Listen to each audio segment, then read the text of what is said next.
والعود دندن لي وطبل طبطب لي طبطب طبطب طبطب طبطب طبطب لي وسقف سقسق لي. السلام علیکم. طبطبی طب طبطبی طب طبطبی طب طبطب لی وسق ثقثق لی ورقصق طاب لی. یہ انٹرنیٹ کے اوپر اس رمضان المبارک میں بہت چل رہی ہے. لوگوں کو اس کا آگا پیچھا کچھ نہیں پتہ، یہاں تک کہ اب جہالت کی انتہا اتنی زیادہ ہو گئی ہے کہ ایک صاحب ایک لڑکا اسے مسجد میں مائک پر ایسے پڑھ رہا ہے، یہ جیسے کوئی اسلامی کوئی شاعری ہے جس کے پڑھنے سے ثواب ہوگا، کوئی اس طرح کا کلام ہے جو شاید عقیدت والا کلام ہے. انا للہ و انا الیہ راجعون. اس سے میں آپ کو اس تفصیل بھی بتاؤں گا. اس نظم کے پیچھے ایک کہانی ہے جو عباسی خلیفہ منصور کے زمانے کی کہانی ہے. لیکن اس سے پہلے میں آپ کو ایک بات بتاؤں.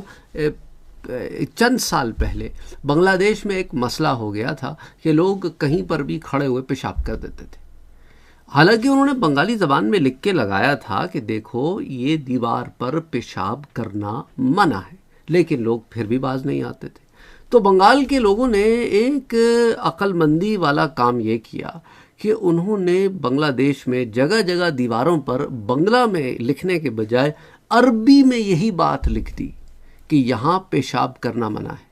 آگے عوام ہماری اس کو پتہ تو کچھ ہے نہیں، وہ جب دیوار پہ پیشاب کرنے گئی تو دیکھا کہ عربی میں کچھ لکھا ہوا ہے.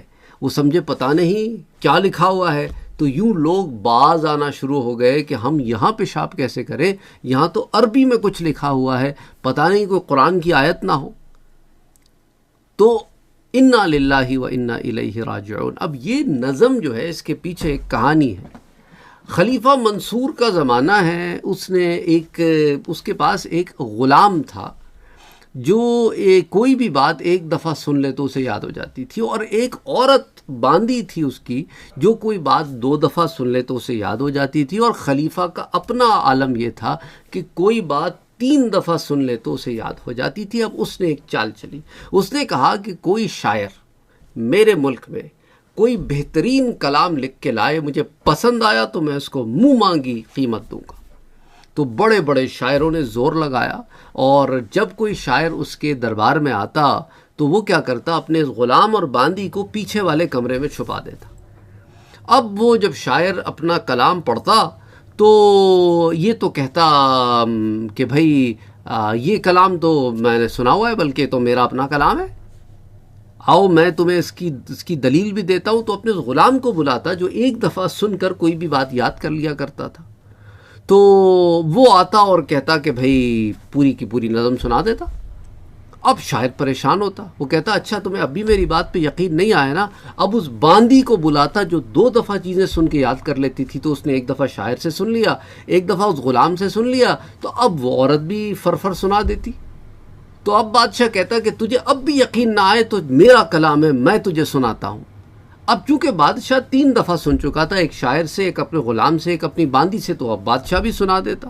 اب شاعر سر پکڑ کے بیٹھ جاتا کہ کلام میرا ہے، بادشاہ کو اس کی خبر کیسے ہوئی؟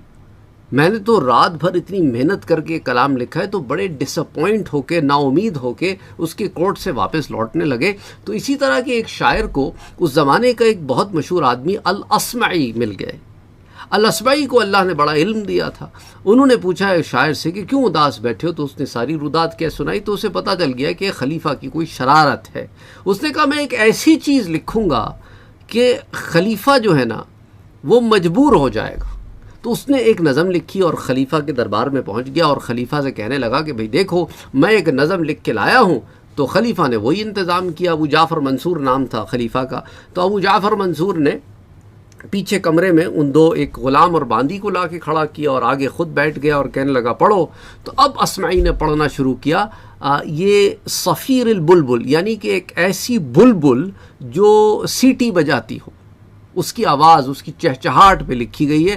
کوئی اس کے اندر ایسی کوئی ریلیجیس بات نہیں ہے کہ اسے مسجدوں میں کھڑے رہ کے پڑھا جا رہا ہے. اس نے لکھا بھائی دیکھو صوت سفیر البلبلی حیج قلب الثملی الماء والظهر معا مع الظهر لحظ المقلی وانت یا سید لی وسیدی وموللی فکم فکم تیمنی غزیل عقیق لی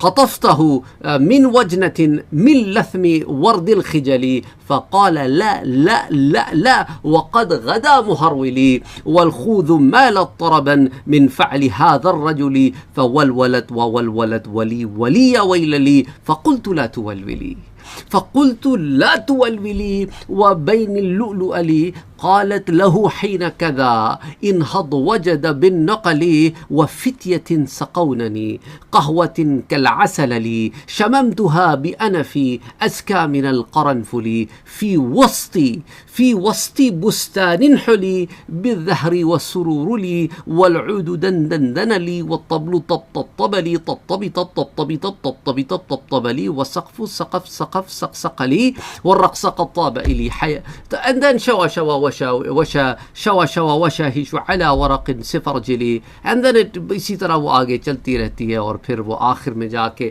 بڑی لمبی نظم ہے اور پھر وہ ختم ہوتی ہے کہ یعجز عنها الادب لی اقول فی مطلعها صوت سفیر البلبلی. اب یہ بول کے شاعر ختم کر دیتا ہے اور اس کے بعد بادشاہ سے وہ کہتا ہے کہ جناب یہ ہو گئی نظم پوری میری.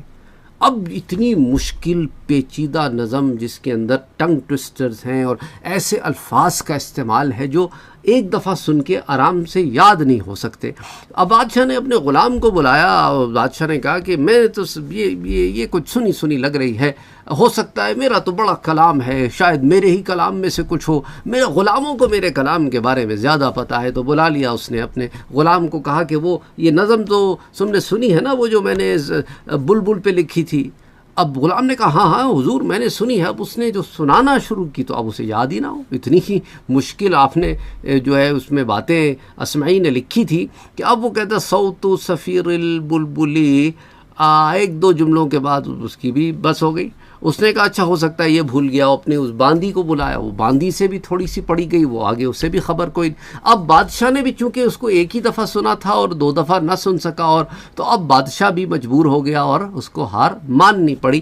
تو یہ اس کے پیچھے ایک کہانی ہے, یہ بلبل کے بارے میں ہے کہ وہ بلبل جو ہے وہ باغ میں ہے اور وہ پھولوں میں ہے, اور وہ اپنے ایک اس سے کہتی ہے جو باغ کا مالک ہے, وہ انت یا سید علی و سیدی و موللی, بھئی تم ہی ہو بھئی میرے آقا جو ہو, اور فکم فکم تیمنی غزیل العقیق لی. اور اس کے بعد وہ آگے پوری ان دونوں کے درمیان جو کانورسیشن ہے اس کے اوپر وہ بات کرتے ہیں, اور وہ ساری باغیچے میں باغ میں اس کے اوپر ہے. اور اس کے بعد والعود دندن علی, عود تو آپ سمجھتے ہیں کہ اس کی جو عود کو جو جلاتے ہیں نا اس کی ایک ساؤنڈ ہے, اس کے اوپر وہ دن علی ہے. اور اس کے بعد جو طبلہ ہے اس کی جو تھاپ ہے, جو طبلہ بج رہا ہے جس کو آپ ڈرم بھی کہتے ہیں نا, اب وہ کہہ رہی ہے وہ طبلو تب تب تب علی تب تبی تب تب تبی تب تب تبی تب تب تب علی. تو اب وہ جو ڈھول بج رہا ہے نا وہ اس کی تھاپ ہے, وہ بیسکلی اس کو انہوں نے مسجد میں پڑھنا شروع کر دیا, سمجھ کے کہ پتہ نہیں کوئی کیا چیز ہے. وہ سقف سق سق سق علی, اور وہ جو چھت ہے ہماری اس پہ سے سق سق سق کی آواز آ رہی ہے. وہ رقص قد طاب علی, اور اس کے بعد جو رقص ہو رہا ہے اسے ہم بڑے سرور سے اس کو ہم انجوائے کر رہے ہیں. شوا و شاہشو, اور اس کے بعد جو ہے نا یہ گوشت جو ہے اس کو ہم گرل کر رہے ہیں تاکہ بادشاہ کے سامنے پیش کیا جائے. یہ شاعری ہے, اور اس کو مسجد میں پتہ نہیں کیا سمجھ پڑا جا رہا ہے. یعنی جہالت پہ جہالت. اب کیا کہیں, اللہ ہدایت دے, اور کیا کہہ سکتے ہیں. بہرحال مجھ سے کسی نے کہا, یہ میں نے انگلش چینل پر بھی ریلیز کیا تھا, اس وقت میرے سامنے یہ ہمارے ہاں کی یہ خرافات نہیں آئی تھی. وہ تو چونکہ ٹک ٹاک وغیرہ پر یہ بہت چل رہا تھا تو میں نے کہا اس پہ بات کرتے ہیں تاکہ لوگوں کو پتہ تو چلے یہ ہے کیا, کیونکہ عربی میں کچھ سنتے ہیں سمجھتے ہیں کہ کوئی ریلیجس چیز ہوگی. بھی عربی میں تو گانے بھی بنتے ہیں, عربی میں تو گالیاں بھی ہوتی ہیں, عربی میں تو زبان ہے یار. کیا کہیں, اب اللہ ہدایت دے. السلام علیکم.